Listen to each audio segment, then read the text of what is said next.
Sénégal diaspora nuyu nañu leen li gën a fës ci total bloc d'information bu tey jii mu ngi jëm ci ubbiteb frontières yi wala ubbi waatub frontières yi ci wàllug jaww ji ñu dikk ko ci àllarba ji daañu ci dikk ak anam yi nga xam ne noonu la ko agence de voyage yi doon seete wala doon xaare ak la nga xam ne moom lañ ci yaakaar ci digg bi ñu ñëw ci ñetti rapport yu IGE yi nga xamante ni génne na ko ci càmbar anam yi nga xam ne noonu la ñu yoree doxalinu ko réew mi si juróom minutes yu mujj yi nag Ismaël Dione la ñu dalal muy directeur réglementation touristique bu ministère du tourisme et des transports aériens ñu war a waxtaanee ubbi waatub lii di frontières yi ci wàllu jaww ji ak njeexitalam wala njariñam ci lu jëm ci liggéey beeg tourisme fii ci réewum Sénégal asalaamaaleykum wa rahmatullah 19h45 Mamadou Ibra Kane ci kanam tuuti 18h45 ak Malick Thiandoum ci xibaaru Marax.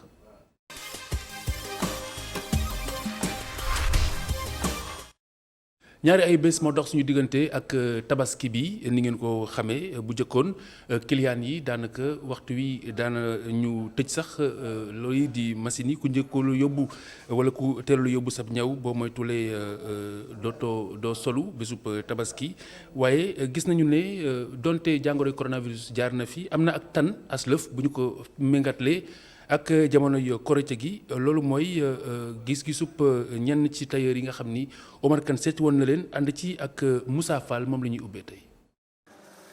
mu mel ni diggante korite bi ak tabaski bi ambiance bi soppeeku na bu baax ci atelier tailleur yi ñoom ñoo ko waxal seen bopp. nga xam nga korite moom bokk par rapport ak influence su maladie bi xawoon na kii yàq korité bi parce que korité bi normalement boo xoolee une semaine lañu béyee ak peut-être couvre-feu bi yooyu yëpp da cee bokk fa mais xam naa yooyu yëpp maladie bi moo ko waral quoi clientèle bi moom ñëwul woon noonu tellement quoi parce que xam nga korité lu mu dee daan nañu béyee benn 15 jours mais boo béyee benn une semaine ça veut dire que bon clientèle bi ñëwul te loolu yëpp xam naa ne peut-être pandémie bi moom moo ko indi quoi bu ne sax mais par rapport ak tabaski bi moom macha allah gars yi ñu ñëw. waaw sant yàlla bi mu ngi ñëw de mu ngi ñëw ndànk-ndànk xam nga tabaski bi presque yegsi na quoi waaw presque yegsi na mais mu ngi ñëw ndànk-ndànk rek mu ngi àggee seen ndànk-ndànk balaa fête bi di ñëw waaw li ñu am jël.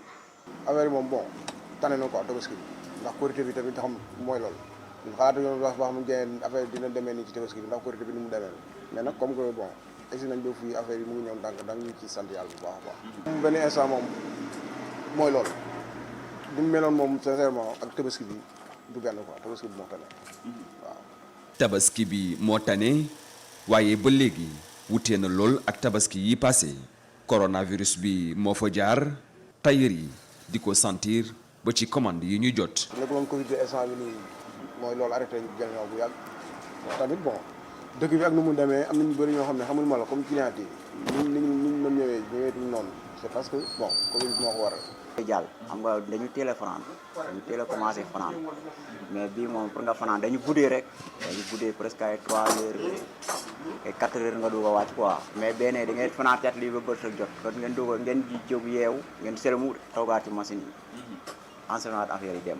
ndax la majeure partie comme tendance su tissu yi nii nit ñi ci mbasin riche bi la ñu gën a kii quoi ñun ñi ci mbasin riche bi la ñu gën a recevoir comme tissu góor yi tamit bon.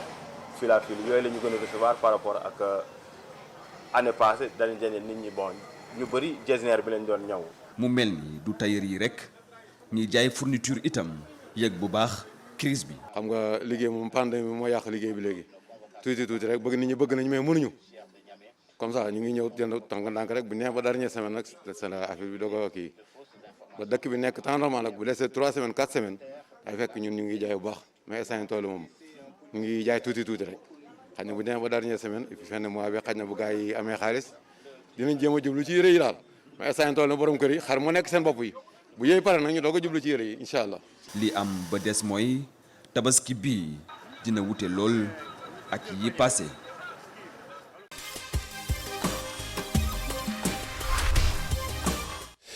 jërëjëf Oumar Kane tey ki ñuy jàngee mooy Cheikh Mouhidine Samba Diallo yàlla na ko yàlla doole ay leer doonoon kilifa diine gu ràññeeku ci diwaanug Kaolack ak lu jëm ci wàllug njàngaleem ak jaar-jaaram professeur Songe Diouf tey moom la ñu jukkil.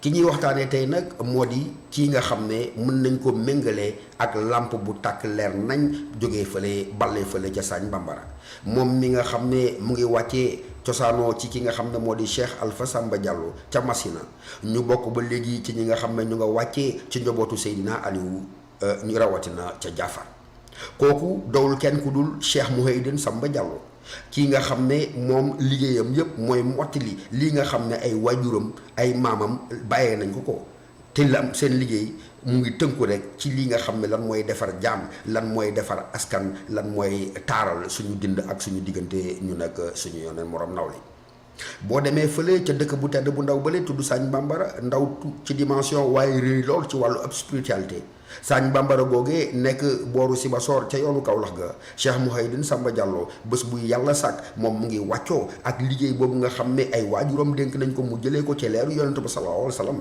mission boobu newul leen lu dul mission wu dox jàmm mission wu fóot ruu mission wu ñi nga xam ne ñoom ñooy seen jaam yi mu daal di leen gindi leen ci anam bu nekk jiital ca nag moom Cheikh Mouhidine Samba Diallo li nga xam ne moo di njàngale mu rëy ana njàngale mu rëy mais nga xam ne moom la ci jiital mooy xam-xam daal boo ko jëlee ci nit def ko tax mu nitee dina jafe ba mu jàngalee ne xam-xam bu génnee ci nit niteewu nit dina doy waar kookee di Samba Diallo tax na àdduna bi yëpp balla dem di ko wut si boo jamee kër ga mu nga fees dell ñii jógee Sénégal ñii jógee Afrique ñii jógee Amérique ñii jógee Asie maanaam ñëpp jógee fenn luñ ut si ay ngëneelam ay ñaanam luñ ut si xanaa géeju ci xam-xamam googu nga xam ne moom mooy ballee ci làmmiñam macha allah liñ mën a wooxee njàngale universel bi nga xam ne mooy kilifa gi ñuy waxtaane tey di Cheikh Mouhidine Samba Diallo mooy rek di xamal ñëpp ne àdduna bii daal da ngay koy wor bala moo wax mu lay wor ndax fu ngeen mënti mujj daal yow ak àdduna yow mii di nit ak àdduna lay wor kon Cheikh Mouhidine Samba Diallo nee na bala laa àdduna wor fexeel yow nga wor àdduna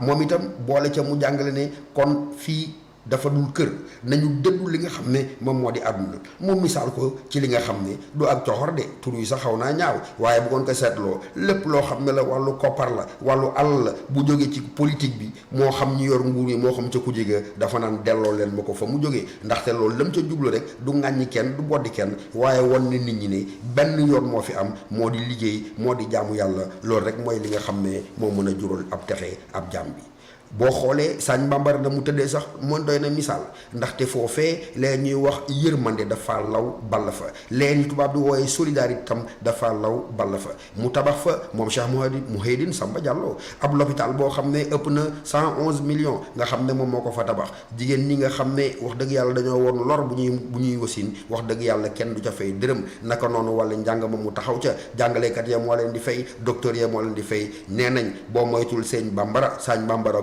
googee bokk na gulet ci dëkk yi nga xam ne mën nañu wax ne kenn du fa xiif boloru kenn du fa maritam boloru te loolu loxo kii nga xam ne Cheikh Mouhidine Samba Diallo jógewu ca kooku ñu koy ñaanal yàlla lokkul leeram wasalaam.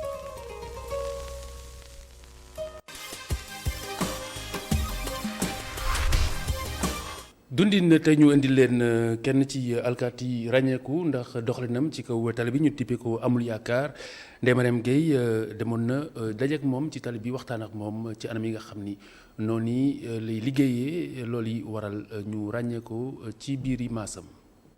turam siiw na si mim réew ndax liggéeyam. Je peux voir votre permis. moom mi lay foo tuddee turam si biir oto chauffeur ba lay njëkk xool clando taxi. bus car rapide Njaga Njaay wala sax particulier ñépp a ko xam su dee ni sax liggéeyam rekk lay def Mouhamadou Diouf mi ñépp gën a xam ci turu amul yaakaar mi ko ñi nekk ci tali bi di dàkkantale moom mi siiw ndax lànk gu muy lànkal bépp xeetu mbuxum ci jëflanteem ak chauffeur yi lay xam nga lan lañ war a def ci seen permis yi yóbbu leen yéen ñëpp commission parce que li ngeen def da ngeen di entraver volontaire à la circulation. ci kaw motom gi muy nekk di wër ndakaaru agent de circulation bile ruqu ndakaaru yépp lay jaar ngir kar oto yi amul kayit wala sax ñoo xam ne ni ñu gaaree baaxul moom mi le xam ne ñépp ko seddeel ni du nangu benn yoon ku ko graissé wala sax mu sëgg bàyyi mu jàll doon na koo xam ne ñépp rafetlu nañu liggéeyam ci réew mi ndax li muy def ci tali bi. demal fële. Arrière. Vous avancez, avancez, avancez, avancez, avancez. ginnaaw fukki at ak ñeent yi mu def ci tali bile Mouhamadou Diouf xalaatul dellu ginnaaw benn yoon ci liggéeyam te ci ab waxtaan sax gi mu sekkoon ak waa journal L'As ci atum 2015 moom mi la xamle woon na ni li tax muy def li muy doxalee moo di dafa bëgg ñuy doxal li yoon digle te tamit bëgg saa su tëddee xelam mën a dal la moom mi tamit bëggul benn yoon ñu di ko jàppee ab exception ndax xamle na ni liggéeyam rek lay def te liggéeyam moo di def li yoon digle. Mamadou Amouliakar Diouf, au nom de Monsieur le Président de la République, nous vous conférons la médaille d'honneur de la police nationale.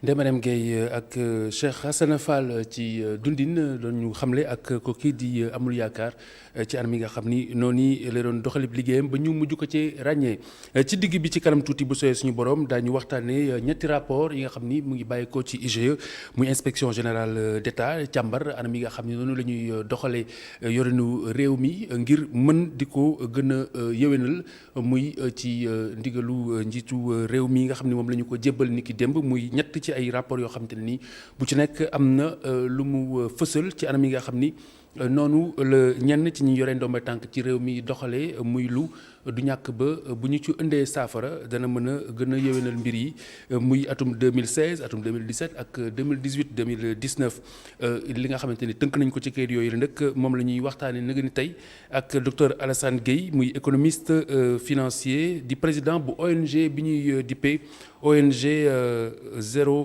02C0 corruption muy ONG 0 corruption ak ki di El Hadj Sarr di responsable APR di président bu mouvement bi ñu tuddee Vision Émergence ñoom ñaar kon la ñuy waxtaanal tey ji ci anam yi nga xamante ne nii noonu la ñu jàngee rapport bi waaye surtout ci la nga xamante ne nii mu ngi jëm ci anam yi nga xamante ni noonu la ñu bari ci réew mi di ñaaw njort wala ñuy am rek ak li nga xamante ni moom mooy mbetteel ci lay mujjantaluk rapport yooyu lee ndax kat ci jamonoy Abdou Diouf Abdoulaye Wade ba ci fi ñu toll nii ñu bari la ñuy jooytu mooy rapport yi bu génnee ba noppi amul lenn loo xamante ne nii rek dana ci toftalu ci ay dogal wala bokk la cay génn ñu ay dogal toftalu ci mu ngi aju ci coobare yi ka xam ni moom mooy njiitu réew mi ak ku fi mëcc a nekk ci boppu Sénégal.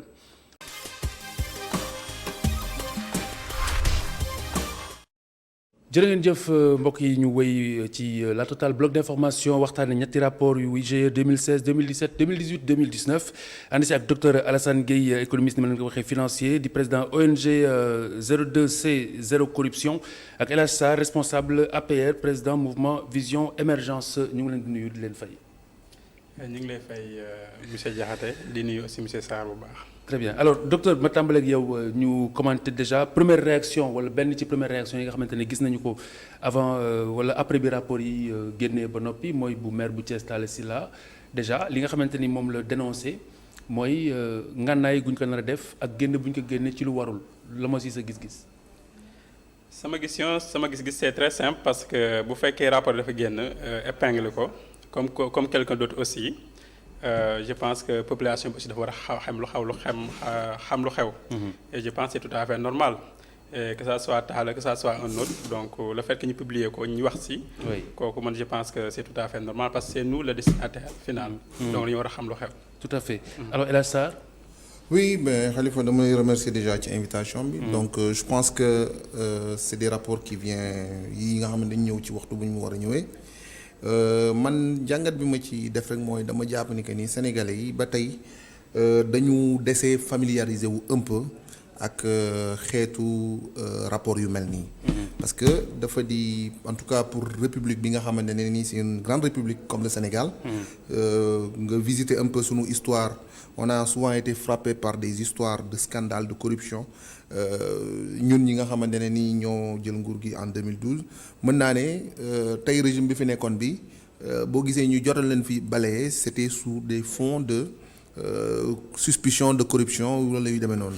donc man dama jàpp ni que ni du lu extraordinaire. au contraire dafa di li nga xamante ne nii lu war di am la pour gën a mën a ñoxoñal liggéey bi ak aussi une certaine transparence li ma ci xaw a comment dirais-je doutewu rek un peu mooy comment se fait-il que ñu jékki saay rek jotandoo un rapport aussi volumineux et puis ci diir bu toll nii voilà 3 en même temps est-ce que dina permettre une lecture transparente de tous les éléments yu ci nekk mais aussi peut-être même les personnes yi nga xamante ne ñu ci bëri ñu cité ci mbir mi xëy na peut-être tey nekkatuñu en service te ñu waroon leen mën a interpeller parce que aussi il faut pas oublier que ni rapport bi du une sorte de condamnation définitive c'est des interrogations des questions yi nga xamante ne peut-être les concernés sont aussi présumés innocents ñu war a mën a aussi apporter yenn leeral. parce que fàttali ne du xëy na IGE li nga xamante ne moom mooy bëgg-bëggam wala bokk li tax ñu sos ko du rek accablé waaye souligner yenn manquement ngir gouvernance bi gën a ñoŋ je pense que loolu mooy finalité bi mais li nga xamante ne moom la ñuy faral di gis ci biir rapport yi daanaka c'est un peu les mêmes choses par rapport ak rapport yi fi jàlloon mën nañ si lim yenn mais li nga xamante ni moom moo si ëpp solo te nit ñi di ko gën di laaj souvent mooy lan moo tax à chaque fois les mêmes rapports et pour la plupart du temps du am suite docteur. Les mêmes rapports, les mêmes problèmes d'ailleurs. Je pense que, comme ni ko monsieur Sarr waxee, le rapport donc dañuy naqarlu le fait que mu 2016 on est en 2020. mu door a génn donc c'est trop lent. Et la deuxième chose c'est que pourquoi on a bloqué tous ces rapports et les fait sortir en même temps. Là c'est le deuxième problème. Et donc l'autre chose c'est que le président de la République tey jii nii bu fekkee am na koo xam si ni def na ay tooxi doon ci rapport yi. nan la koy sanctionner te nekkatu fi. donc loolu aussi benn problème la. donc ñun je pense que yàgg nañoo sonné alerte. yàgg nañoo wax ni président na rapport di génn parce que loolu moo koy jàppale ci liggéey bi. bu fekkee rapport dafay nekk am retard 3 ans chaque année moi sama proposition moo nekkoon que rapport yi mel nii parce que boo xoolee bilan entreprise kañ koy def yaa ngi def le 31 décembre. Pourquoi le 31 décembre? Parce que yaa ngi dugg ci année bu bees da nga war a xool les points faibles et les points forts de l'entreprise. C'est l'État. L'État c'est une entreprise en quelque sorte dans le terme économique. Donc je pense que rapport yi pour man moment boobu la war a génn le 31 décembre. war nañu mën a génne rapport bi chaque année yu mel ni que ça soit l'IGE que ça soit OFNAC. que ça soit Cour des comptes. mais pas donc jël ay rapports cumuler ko génnandoo ko c'est vrai que on salue d'abord. Le travail de l'IGE, c'est un travail volumineux, un travail bien fait. Et d'ailleurs, le contenu du rapport, ça a été vraiment... Donc, il y a beaucoup de surprises dans un pays où on est en 2020, dans un pays démocratique. Donc, je pense qu'il y a beaucoup de choses qu'on doit revoir. Si je vois qu'on cite un chapiteau de 405 millions et on n'arrive pas à avoir le chapiteau, il y a problème. Si je vois un ministre... Qui oublie 3 voitures dans sa résidence familiale, il y a problème. Et donc, je pense que nous, en tant que société civile, ce qu'on demande au président de la République, c'est de sanctionner sans état d'âme. Je pense que oubli c'est pour être euphémiste, parce que IGE si boppam ñoom si rapport bi tuddee ñu ko oubli waaye ay lenteur la ci restitution yi. Oui, c'est une façon de parler, mais dans tous les cas, il y a condamnation. S'il y a lenteur, s'il y a oubli, dans tous les cas, c'est pas normal d'ailleurs, vous voyez. Et c'est pas que ça, il y en a d'autres, parce que si on était là pour commander le docteur, rapport... je rappelle juste qu'on est en Wolof. Excusez-moi, je pense que donc contenu bi bari na trop. Bu fekkee dañ ko énumérer benn par benn, je pense que dañ fi yàgg lool pour di ko wax. Mais li am solo daal tey ñun li ñuy demander président de la République en tant que société civile, en tant que citoyen, mooy que ni qui que ce soit ku mën a doon ku nekk nga xam ni rapport bi épingle na la tey jii nii vraiment amoo place ci gouvernement bi amoo place ci réew mi parce que loolu mooy may fit ñeneen di jël di def naka su dul noonu mais tey jii nii je pense que tey ki jënd un chapiteau de 405 millions le président tey bu ko démettroon tout de suite wala ki oublier ay voitures 3 voitures bu ko démettroon tout de suite wala qui détourne ay je ne sais pas moi qui détourne ay kéwél bu ko démettroon tout de suite parce que nous je pense que ce qui est plus important c'est pas le détournement de l'argent parce que qui détourne ay objet mën nga détourner argent et je pense que am na certains yoo xam si ni ils sont là ils font un bon travail et il faut pas donc ñoom ñëpp ñu mettre leen dans le même sac et donc bu fekkee yu mel ni dafa am donc président de la République di leen bàyyi loolu dafay tilimal liggéeyam donc moo tax ñun ce qu'on demande le président de la République pour que société bi am vision bu rafet ci moom mooy que ni ñuy def tooxi doone yi ni mu sanctionne leen sans état d'âme. Alors Sarr noo ko gisee oui parce que c'est au-delà même de votre régime parce que li ñu demee ko mooy rapport yàgg na fi yenn saa sax am na expression boo xamante ne demoon na ba dugg dans le quotidien mooy le rapport sous le coude du président. la fameuse interprétation mais bon je pense que ni day delloosiwaat un peu ci les fondamentaux yi taxoon ñun on a mis en place ce parti qui a accompagné le président ba mu daal di jotu confiance sénégalais yi ba di jiite réew mi le nom n'est pas vain c'est l'alliance pour la République. C'est pas une alliance pour Macky Sall. C'est pas une alliance pour X ou Y. C'est une alliance pour restituer les fondamentaux. Mais du coup, les mêmes problèmes tout le temps. Pour moi, en réalité, c'est pas faux li nga wax. On a les mêmes problèmes. Maintenant, dama jàpp ni que ni c'est plus une question sociétale qu'une question de régime. Je m'explique. Dama jàpp ni tey Sénégalais yi ci boppam. ñun ñoo am un problème de conscience citoyenne parce que am na li nga xamante ne ni c'est individuel du yëfu président du yëfu gouvernement parce que boo ñëwee ci fonction yi nga xamante ne ni ñu tàbb la ci parce que gis nañ sa jaar-jaar wala gis nañu yenn ñi sax am nañu yenn expertise à l'international dénkoon nañ leen fa ay responsabilités et pourtant doxalewuñu fa woon bu ñu nekkee BAD wala bu ñu nekkee ci yenn organismes yi mais il suffit que ñu ñëw seen réew ñu jox leen yenn responsabilités yi pour que ñuy xaw a di ñeme def li nga xamante ne tey bu doon à l'international ñemewuñu ko. li nga wax mooy fekk c'est li docteur wax. parce que amul sanction. non dama jàpp ni que ni. tout que ni amul sanction parce que souvent. la sanction mën na am mais xëy na peut-être waxtu bi ko nit ñi di xaar parce que may dégg docteur nii naan tey ku def président sanctionné. xam nga nit ñi ni ñuy fonctionner du benn. mais man le président Macky Sall je sais que ni. tey c'est des questions sur lesquelles il ne badine pas. parce que boo ñëwee boo gisee en 2012 ñu instauré tey OFNAC pour mu ñëw renforcer. liggéey bi yëpp. c'est quelqu'un ki nga xam ne il est préoccupé par la bonne gouvernance. très bien li nga wax transition la pour justement dikk ci première réaction bu président Macky Sall mu ne rapport yi nga xamante ni muy rapport u IGE yi daanaka rapport la yoo xamante ne nii dafa war a.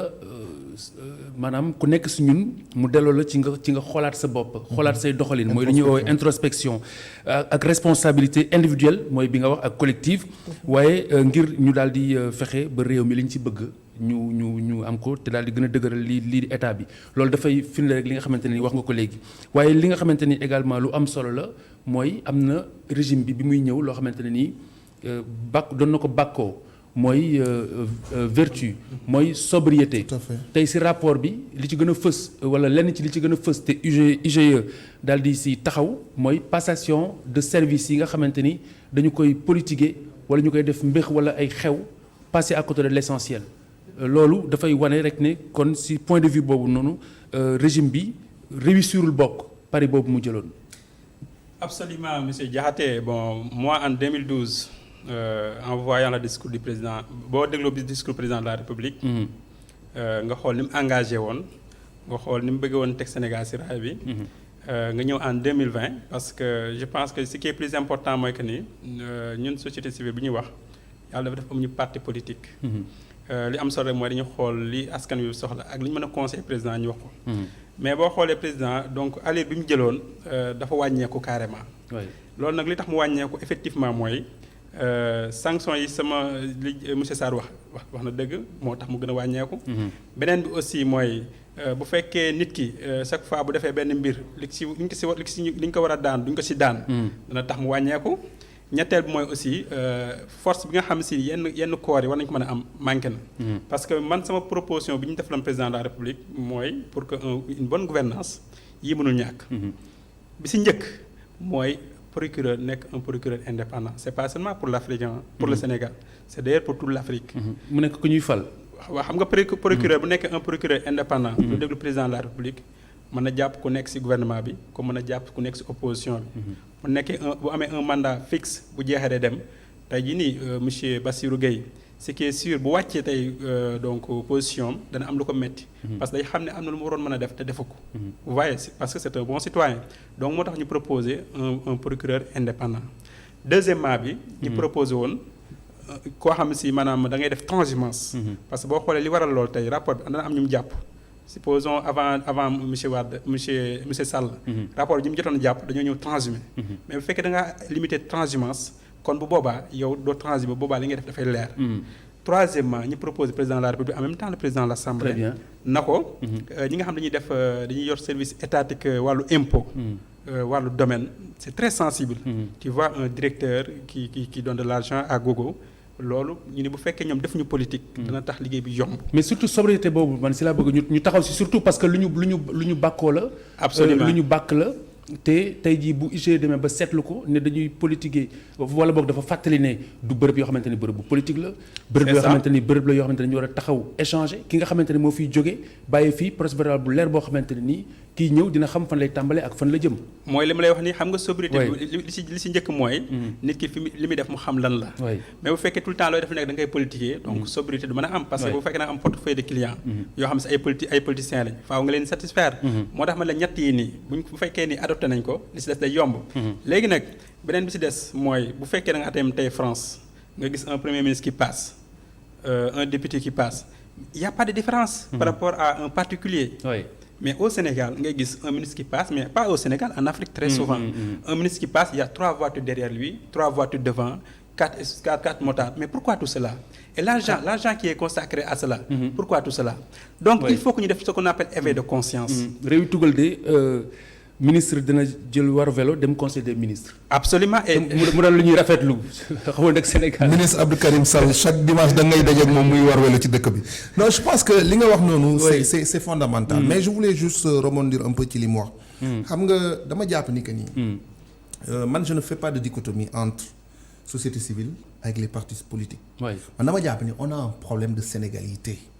moo tax yow lépp sénégalais nga ko ji. non maanaam bu ma nee sénégalais ñun ci lañ bokk. mënuñu ne tey waruñu. mais sénégalais dafa ko ñu óolu jiite ko. waaw mais effectivement Sénégal loolu am na. mais xam nga tey régime yi fii succédé wante. c'est des régimes yi nga xamante ne ni jógewuñu feneen fii ci biir réew mi lañ jógee. c'est-à-dire démb ñun ñoo nekkoon ci opposition.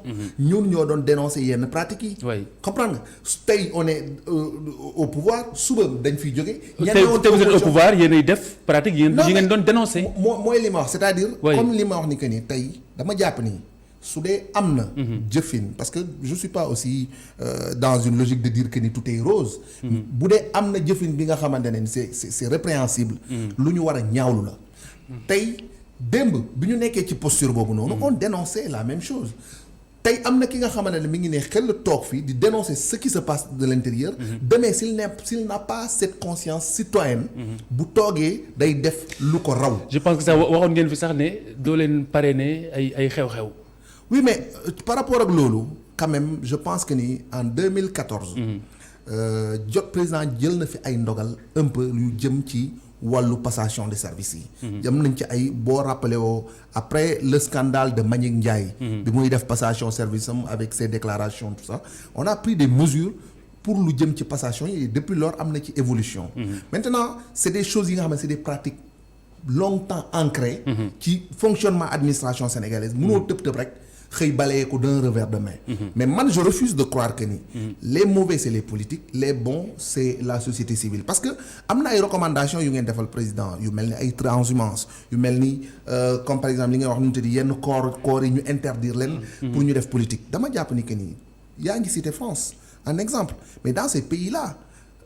yu mel noonu wala yu ko raw sax am na fa c'est des énarques qui font de la politique c'est des gens yi nga xam ne ñoo nekk dans l'administration publique c'est une question d'abord de personnalité et de patriotisme moo lay permettre yow tey quelle que soit fonction yi nga xam ne moom nga occupé boo duggee dans le champ politique nga war a mën a xam. c'est vrai que nag mënoo comparer France ak Sénégal de. oui mais parce que sa dëgg-dëgg nag de ce point de vue là moom mënu leen comparer. oui mais mooy li ma wax parce que ancien président bu ñu teg contrôle judiciaire ak yeneen kilifa yoo xamante ne nii jëflante nañ ak yoon loolu bari lu ci réew mi. très sincèrement. je suis tout à fait d'accord ak yow mais dama jàpp ni que ni France boobu noonu tey waruñu ci jël li ñu soxla rek ñu sànni leneen li. c'est-à-dire loolu mu wax dama ko nangul. et je confirme li nga wax ni que ni war nañu àgg ci niveau boobu noonu. c'est-à-dire tey boo yoree alalu askan wi. ñu yor confiance askan wi tu dois être préparé à ce que demain boo fi jógee. d'accord alors docteur li Sarr di wax dafay jur njàqare parce que Sarr il est en train de dire que ñi nekk opposition tey dañuy dénoncer bu ñu demee ba ci biir di def li ñu doon dénoncer ñeneen di leen dénoncer bu ñu ñëwaatee muy éternel recommencement fan la réew mi jëm. en fait am na lu am solo wax mooy conscience citoyenne patriotique si bu fekkee loolu am solo la. mais xam nga boo xoolee exemple France mooy que ni tey Nicolas Sarkozy dañ koy dégg. au Sénégal en Afrique doo dégg ancien président. loolu lu koy waral mooy que ni corps de contrôle ñoo faible. moo tax ma ni premièrement nañ renforcer corps de contrôle yi. je vous donne un exemple dama jox benn exemple. tey lu mel ne OFNAC bu pré-rapport am nu muy def. da koy jébbale di xaar. boo demee Cour des comptes day jébbale di xaar. boo demee IGE pareil mais tey jii ñoom war nañu mën a am possibilité. képp koo xam si ni épingle nañ wala képp koo xam ne gis nañ naka su dul noonu. ñu teg la si yoon. parce que li ma la wax moo ci am bu fekkee procureur de la République moom la ñuy déglu. tout le temps je n'ai rien contre procureur mais en fait c'est comme ça que ça fonctionne en Afrique.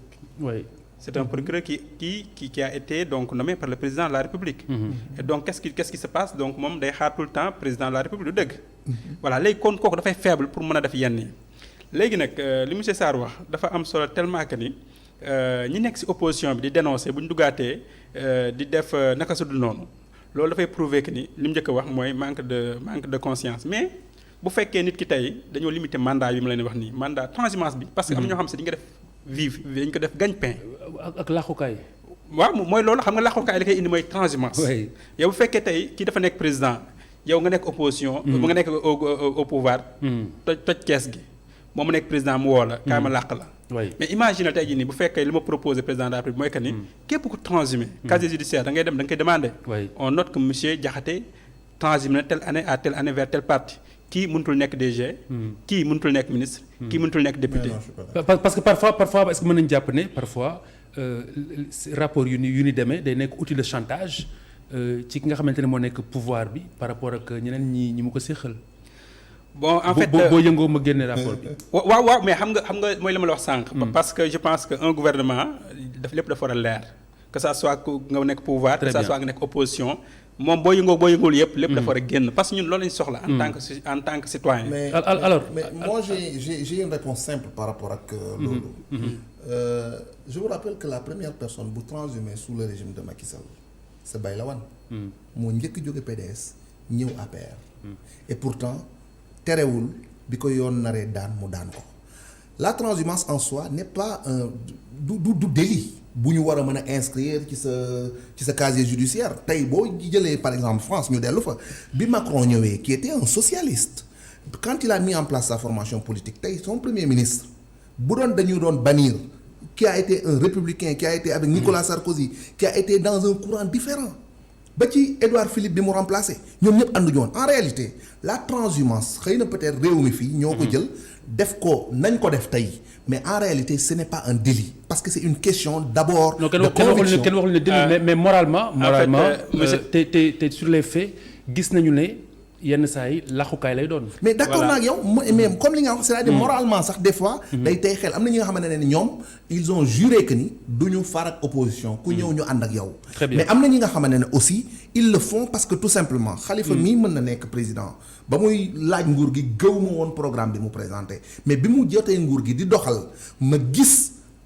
une cohérence dans sa façon de faire mais ma ñëw épouser ses idées. léegi ba tey comme waxtu yu ñu am bariwul dama bëgg aussi ñu aborder yenn aspects yi surtout man côté sobriété bi ak efficience bi moo ma gën a yitteel mbiru oto yi par exemple en 2018 li nga xamante ne nii wax nañ ko ci mooy parc automobile bi daanaka li si ëpp bokkul ci li nga xamante ne sax maanaam gouvernement bi seetlu woon na ko ci gafakaam. waaw man li ma njëkk gis avant d'abord rapport bii di génn. gis naa il y a 3 mois de cela. en conseil des ministres président jël ndogal. buy interdire bépp achat de véhicule. donc xam nga tey aujourd'hui le rapport boobu xëy na jotoon na nouvelle bi. oui mais xëy na aussi peut-être. c'est toujours dans une façon selon lui de gérer pour rationaliser. les dépenses et d'ailleurs c'est ce qu'on avait dit. donc lii bu ñëwee dafay gën a confirmer la décision que le président avait déjà prise dans ce sens pour vous dire que ni gisuma ci une certaine dichotomie aujourd'hui entre ce que veut le chef de l'État et aussi ce que le rapport préconise. Est-ce que yaakaar nga ni dépenses yi ñu ngi koy def de façon efficiente ngir moytoo caxat-caxatee wala yàq. En fait là si je réponds en tant qu'un économiste damay conseiller président de la République mu rationaliser dépenses yi. loolu dañ koy wax concept la bu ñuy développé di ko bàkkoo c'est-à-dire comme en fait kii bi la comme xam nañ lu xew. gestion sobre et vertueuse. c'est vrai que xam nga président. kii ngi xumbal. waaw xam nga gestion sobre et vertueuse. je pense que si Lamine bi la yem mais des na àgg sur le terrain.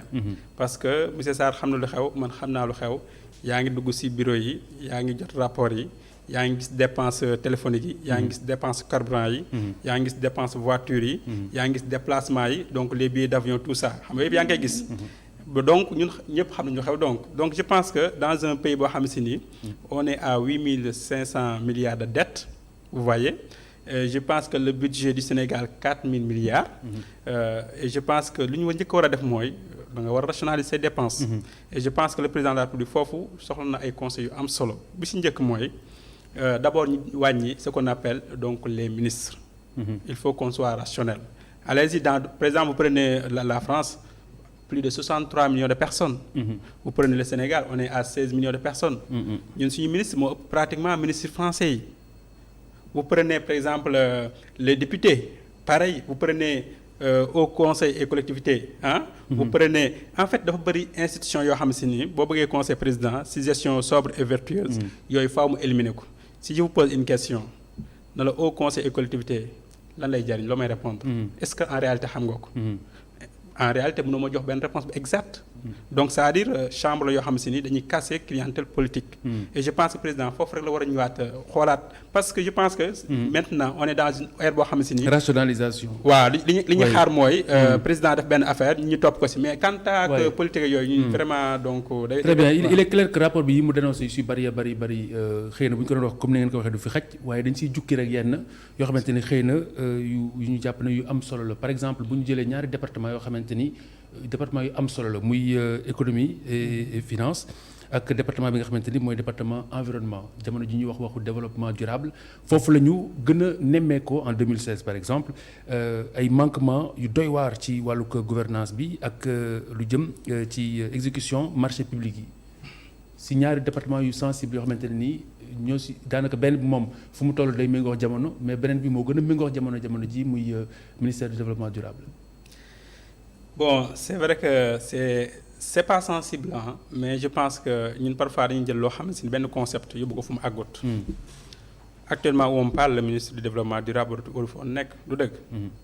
bu fekkee dañu la dénk je ne le connais pas hein, je ne le défends pas aussi bu fekkee dañu la dénk benn mbir li ñu la dénk leerut bu fekkee ce qu'on dit c'est vrai. Je pose une condition bu fekkee c'est vrai il doit être viré automatiquement. De même que le ministre des Finances. Bon en fait le ministre des Finances bu fekkee def na yenn scandale parce que les scandales donc boo ko jotee rapport bi. bu fekkee vérifié na président am toutes les informations parce qu'il a reçu hier. Ce qui est sûr et certain il est en train d'y travailler. Mais je pense que ce qu'on attend c'est que mu jël des sanctions ça c'est sûr. Oui. Là moom c'est indiscutable. Non en fait man damay xaw a tiit su may dégg muy wax parce que moom il est dans une logique de virer sanctionner dàq. Et tout à l'heure et yow de masla. Non man je suis dans un rapport de bu ñu protéger kenn. mais aussi il faut pas que ñu nekk dans une logique de ñi nekk fee yëpp ay bukki lañu il faut les tuer. Le rapport tout à l'heure dañu d'accord ni que ni dégg nañu Talla Sylla tey génn di défendre boppam di défendre certaines choses di éclairer. parce que aussi waruñu ni diw est présumé avoir fait rek ñu jël ñu jàpp ñu kii non man dama jàpp ni. Être de la société civile aussi ne vous empêche pas ngeen gis ni que ni li nga xamante ne xëy na lii rafet na ci biir ma fàttali la. waaw est-ce que yaa ngi fàttaliku ne quand même li ñuy waxtaane nii mooy rapport inspection générale d'État. effectivement. waaw loolu rek laa moo tax non maa ngi ci bu baax. oui. c'est-à-dire xam nga sànq ba tey dama ko déglu pendant 5 minutes muy wax. man dama jàpp ni on doit pas dire que ni li fi président def yëpp lu baax la. mais aussi waruñu wax ni que ni. defuñu fi dara li nga xamante ne dans ce sens là day renforcer la bonne gouvernance dafa wax ba wax ci waxu téléphone Khalifa moo tax ma koy interpeller ci loolu mais gis nañ fi président récemment man à l'époque j'étais le directeur de la communication du Prodac mais combien de fois ay nit ñu ngi jooy parce que dañu xëy coupendoo li ñëpp c'est des choses yi nga xamante ne am na fi li jëm ci wàllu oto yi aussi jël nañ fi mesure bi nga xamante c'est-à-dire man bëgg naa parce que kii jiite réew mi tey waruñu ko ni lépp li nga def yem na mais aussi waruñu plomber moralam parce que am na yenn décision yi nga xam ne da koy jël. est-ce que finalement du coup rapport yi amul problème mu timing. par exemple bu fekkente ne yow da nga ne li rapport yi dénoncé ci jamono yooyu. moom ut na si ay solutions te rapport yi que tey ji la ko soog a dénoncé. ça rejoint. xam nga wax ma ça rejoint de. non je veux dire ça rejoint problème cohérence si timing bi. mooy li ma pourtant bi ma njëkkee jël kàddu. ci njëlbeen émission bi loolu laa wax dama ni. comprendre ma temps bi ñu jël yëpp. pour publier rapport bi. parce que xëy na peut-être am na li nga xam ne souligné nañ ko ci diggante bi jël nañ ci ay mesures. mais xëy na bu ñu defoon le timing comme ni nga ko waxee ni mu waree dinañu doon mën a am ñun une lecture beaucoup plus limpide. de ce qui a été fait et ce qui doit être fait. mais encore une fois man damay ñaax sama gars yi rek ne leen ni que ni aujourd'hui ki nga xamante ne tey mooy jiite réew mi des fois am na ay mesures yi nga xamante ne da koy jël. en interne dans le gouvernement. day métti. parce que y a des résistances. En interne dans le parti day am ay résistances parce que ay nit ñu ngi gis ni que ni seeni intérêt ñu ngi koy maintenant si de l'autre côté on entend la société la grande masse en tout cas approuver les mesures wala les accompagner day gën a renforcer bonne gouvernance monsieur Sarr je pense que déggoo sama wax parce que li ma wax mooy j'ai pas dit que le président li mu def yëpp baaxut au contraire donc moi je suis objectif je suis pas subjectif mais question bi mu posé par rapport ak si ministre de l'environnement ak yu demee noonu je pense que da nga ni sànq ak des finances dañ leen war a sanctionner et je pense que sanction bi si gën a jaar yoon yu mel nii mooy kan nga écarter ko boo xoolee gestion de Covid bi ñu ma laajee si benn chaîne dama ni seen président il a réussi sur un point il faut l'accepter sur le point de la communication vous voyez donc tout le monde sait que maintenant il faut porter des masques la distanciation comme on est en train de le faire laver les mains vous voyez mais par contre bu ma ñëwee ci gestion financière bi donc force est de constater que ni bi ñu def gestion financière bi bëri na ay rëq-rëq yu bëri encore que loolu kenn mënu gisee jublu parce parce que bu fekkee yow da nga nekk da ngay visionner di xool koo xam si maanaam dafay am trois kits alimentaires koo xam dafa war a am amut donc boo ñëwee mënoo défendre président si loolu. au contraire xam nga président fi mu toll comme ni ngay def la soxla. mooy que ni nga am sa vision. proactivité daal nga constaté. nga wax ko mu récupérer ko. c'est loolu moo koy jariñ d'ailleurs. leneen aussi lu ma préoccupé loo xamante ni xëy na il faut ñu wax si parce que li ñu desee si waxtu bariwul trop mooy mbiru marché public yi ak passation de marché yi xam nga bari nañu ay organes de contrôle yu war a mën a gérer yooyu yëpp. mais également fii am na lu ñu fi pointé ne constaté nañu ne si wàllu gestion par exemple 2012 amul ay contrat en bonne et due forme yoo xamante ne nii moom la ñu enregistré au niveau des domaines loolu ku nekk xam na ni am na manque à gagner au plan financier comme nan ngeen di expliquer yu mel nii boobu ba nëg ni Sénégal di fi gën a sax dem ba nekk laago. parce que c'est un point de vue simple. parce que tout simplement organes yi ne sont pas très renforcés. bu fekkee man dama non pire am na lu gën a graaw lu gën a graaw loo xam ni mu ngi ci biir rapport bi mooy am na ay organes yoo xamante ne légalement constitués mais amul lenn loo xamante ne ni mandargaal na seeni jéego te lu ñàkk ba li ci war a dugg ci ay koppar mu ngi see dugg loolu tamit beneen problème la. absolument donc loolu loo bëgg wax mooy que ni dafa am aspect de corruption à l'intérieur. waxuma loolu de. non en fait non moi en tant que leader en tant qu'un acteur de la lutte contre la corruption. en tant que président de l'offensive contre la corruption zéro corruption. loolu nga lire si partie boobu rapport bi wax. non waaw xam nga c'est-à-dire bu fekkee marché dafay am. te marché bi mu war a jaarewul yoon. kooku obligatoirement c'est il y a de la corruption du dëgg.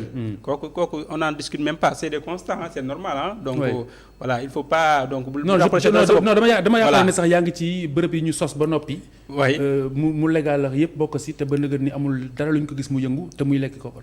mooy li ma la wax sànq. ce qu'on appelle des institutions budgétivores. wax naa la sànq au conseil wax naa la yeneen ak yeneen. donc je pense que foofu li gën a am solo waaw li gën a am solo mooy li gën a am solo mooy marché bu amee comme je l'ai dit dans la gestion du Covid da ngay xool entreprise bi koy gagné ndax mi ngi fay fisc. nga xool entreprise la may activité am kañ lañ ko créé léegi bu ko defee nga xool offre bi mu la jox lan la par rapport ak ñeen li ñu la jox et je pense que loolu yomb na. boo defee appel d'offre mais mënuma comprendre. C'est ce que j'ai rapproché le ministre monsieur Faye sur la gestion Covid. mënuma comprendre benn entreprise gagné benn marché am problème fisc. tout à fait kooku c'est anormal. tout à fait fii moom benn direction urbanisme la boo xamante ni moom la ñu épinglé ci lu ni méngool alors réaction ñu jeexale que parce que waxtu yi dab nañu. non mais comme li ma wax dama jàpp ni aujourd'hui tey la préoccupation elle doit être d'abord celle du Sénégal avant de penser aux colorations politiques. li ma jàpp ni mooy que ni rapport yi c'est pas pour rien ñu koy commandité. parce que dama jàpp ni aussi moom mooy vitrine wala mooy rétroviseur ci président. pour que mu mën a xam exactement wala peut-être même bu ñu ko joxul la bonne information dina ko teg ci axe mu wut ci plus d'éclaircissement mais aussi rappeler une chose que tout ce qui est dit dans le rapport n'est pas saint comme la Bible. Parce que quand le rapport ne comprend pas certaines décisions, mën na pointer du doigt. Mu ne lii je l'ai pas compris. Et d'ailleurs, j'ai vu dans le rapport où ils ont parlé d'incompréhension. Maintenant, incompréhension, ça appelle une enquête. Exactement, ça appelle à une enquête. Et une enquête peut aller dans les deux sens. Alors, juste pour terminer vraiment si aspect bi, est-ce que yaakaaru leen ni ñàkk pexe la wala bàyyeeku bu fekkente ne président Macky Sall dafa lire rapport yi daal dina Sénégal nañu xoolaat suñu bopp te war a jël dogal yi. Une bonne question d'ailleurs. Xam nga le président. Moi je le vois très très ambitieux. Mais je pense que bu rapport bu fi amaat am bi ñu fi njëkkee am. Boo rapport fu mujj. Rapport bi ni bu fekkee mujjul fenn. Donc ça veut dire que ñi def. dañuy def lu leen neex. Très bien alors donc foofu y a des il faut am sanction. D'accord. nañu xalaat suñu bopp. man li may wax mooy que ni. Oui alors waxtu jot na de. ndogal bi. Très bien. C'est pas parce que elle a pas été rendue publique. mooy que ni sanction amul. Très bien, merci beaucoup. Merci ñu leen di gërëm di leen sant El Hadj ñu lay gërëm bu baax bokk ci APR ak docteur Alassane Gueye bu ONG 020 corruption ñu leen di gërëm di leen sant.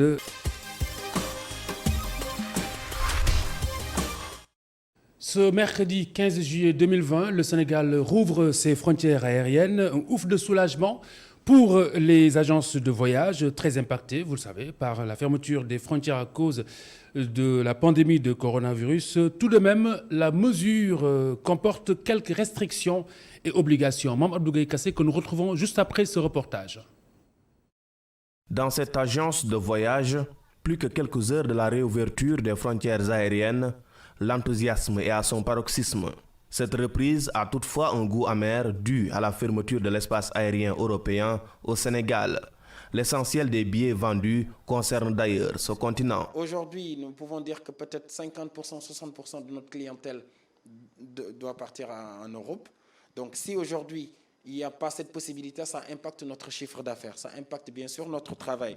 Mais on peut les comprendre parce que c'est un souci de santé. Mais bon, moi je trouve que cette raison est à revoir parce qu'aujourd'hui, Casablanca ou Maroc est plus impacté que le Sénégal par rapport au coronavirus. Donc la logique voudrait que ce soit Dakar ou Sénégal c'est-à-dire qui aurait le droit à rentrer dans l'Union européenne plutôt que le Maroc. Le Sénégal est moins impacté que le Maroc. Mais bon, après, c'est des décisions de l'Union européenne. On ne peut pas les contester, mais ça nous affecte vraiment dans notre travail. L'autre casse-tête auquel cette agence est confrontée est l'exigence de tests virologiques de certains pays aux voyageurs qui désirent entrer dans leur territoire. Le responsable en appelle à la médiation de l'État du Sénégal. Nous sommes en train, en fait, de vendre des billets sur des destinations comme le Maroc. Mais il faut savoir qu'il y a un problème aujourd'hui qui se pose.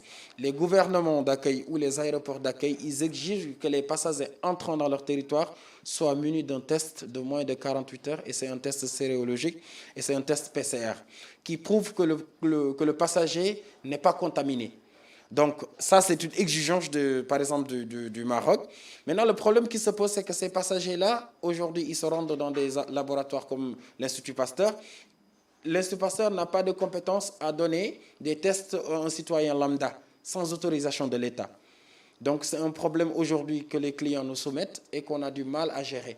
Donc ça impacte vraiment aussi notre travail. Après Bourguiba, cap sur Cité Mixta. C'est ici où se trouve le siège de la seconde agence que nous avons visitée. La demande pour l'Europe y est très forte, mais elle ne concerne que les vols de rapatriement. Les difficultés, elles sont majeures carrément, parce que nous sommes des victimes directes.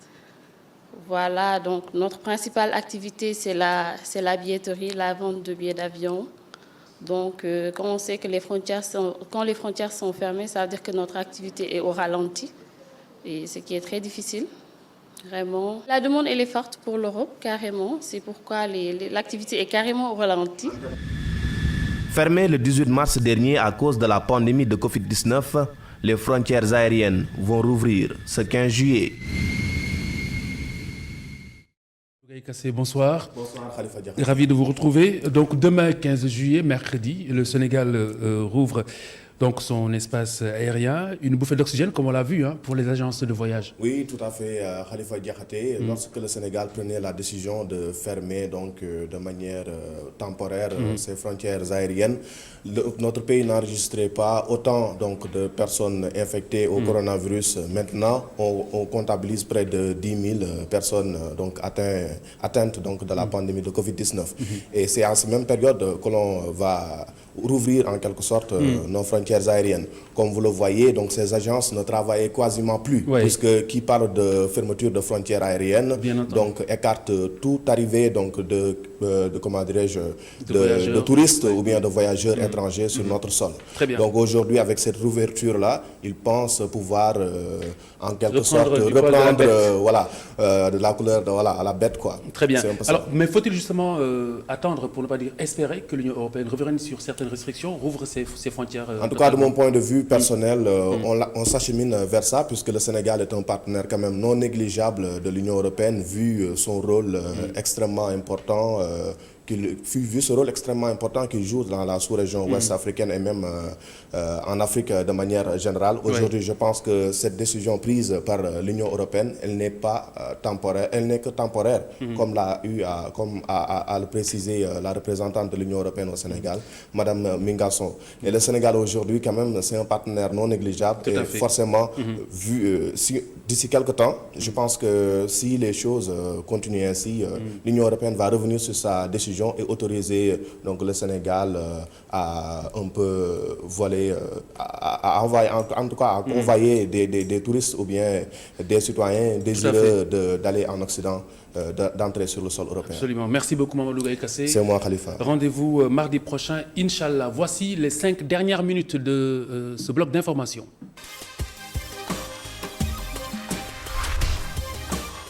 Ce soir, Ismaël John est le directeur de la réglementation touristique au ministère du Tourisme et des Transports aériens. Monsieur John, bonsoir. Oui, bonsoir. Alors, avant d'aborder le volet justement touristique qui vous intéresse de très près, d'abord revenir sur les dispositions qui vont accompagner cette réouverture pour éviter justement que l'euphorie ne se transforme pour certains en déception. Merci beaucoup. D'abord, dire bonsoir à tous vos auditeurs. Donc, et vous rassurer par rapport à ça, pour dire que toutes les dispositions sont prises, en tout cas au niveau de l'aéroport international Blaise Diagne. Et une mission de vérification a été conduite par le SG, le secrétaire général du ministère, le 10 juillet, vraiment pour s'assurer que toutes les dispositions sont. Et effectivement, comme vous l'avez dit, on est sûr qu'il n'y aura pas de déception parce que AIBD est fin prêt.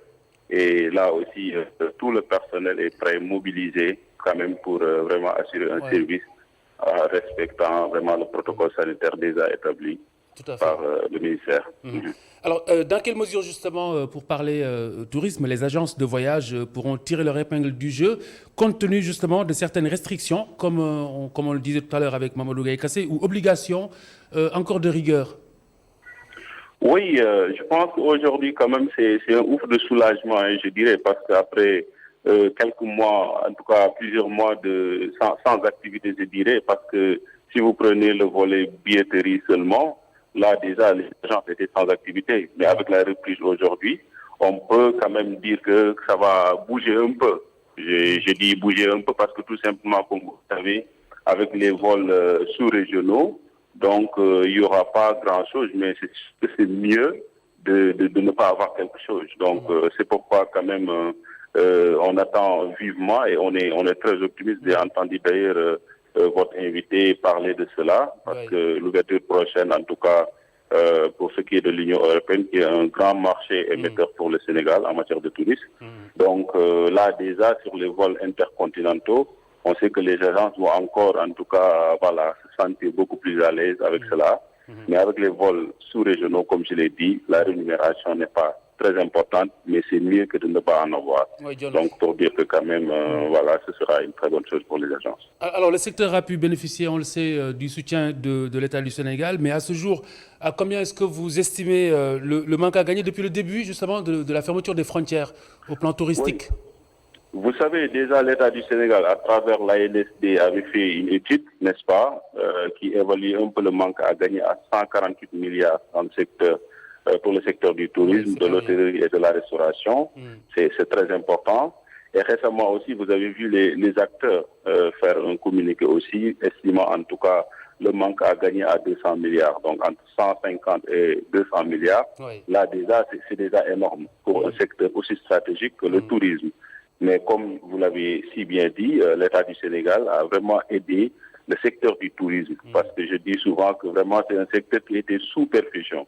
C'est le lieu de remercier le président de la République et le ministre de tutelle, parce qu'avec les besoins en fonds de roulement, quand même, ça a permis aux entreprises hôtelières, aux entreprises touristiques de manière générale, de maintenir leur personnel, mais aussi de faire face à leurs charges fixes, notamment les factures d'eau, d'électricité, mais aussi à gérer les salaires. Donc je pense que là, c'était très important. Et vraiment, c'est un programme qui a permis de maintenir, comme le souhaitait son Excellence le Président de la République, l'outil de production, mais aussi préserver les emplois. Il y a tout de même, c'est réel, un gap à résorber, à combler. Y a-t-il donc une politique spécifique que vous entendez dérouler pour justement une relance assez rapide? Effectivement, et là aussi, je veux dire quand même, nous bénéficions encore une fois du soutien indéfectible de son Excellence, Monsieur le Président de la République, qui a instruit en tout cas le ministre de l'économie et des finances, vraiment de considérer le secteur du tourisme comme étant un secteur prioritaire.